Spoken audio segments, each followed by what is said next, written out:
Here in St. Louis, the Endangered Wolf Center has been around for over 40 years, but it is the best kept secret in St. Louis, and we don't want it to be that way. When you come to the Endangered Wolf Center, you are witnessing conservation in action. The Mexican wolves and the red wolves that you see here all have a chance to go into the wild someday.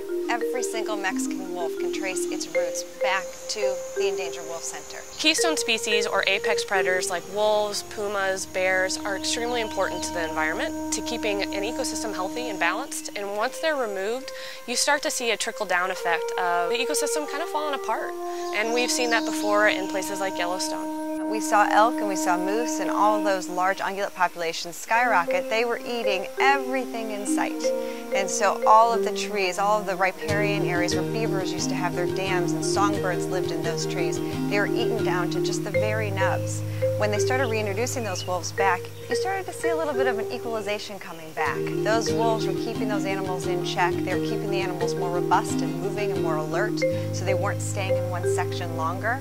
And then the beaver came back and the songbirds came back, and so this ecosystem started to equalize. And now Yellowstone is a proven product. Ecosystems really need every single piece of the puzzle. Nature is carefully balanced. We have to be careful of how much impact we have as humans. They have families just like us, and they go through the ups and downs and the dramas, and you see mom and dad discipline the young ones, and they teach them how to survive in the wild, and it's just such a dynamic animal.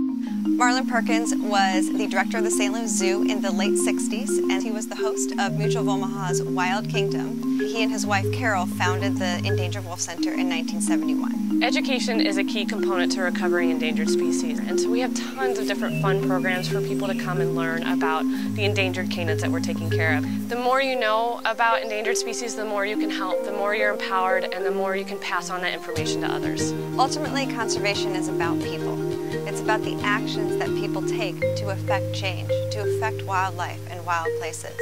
It's learning how to recycle, making the right choices on the products that you buy that affect trees and wildlife across the planet, doing those little things every single day. Conservation is something that's not just for scientists, it's not just for researchers, but it's for every single person, and you can make a difference.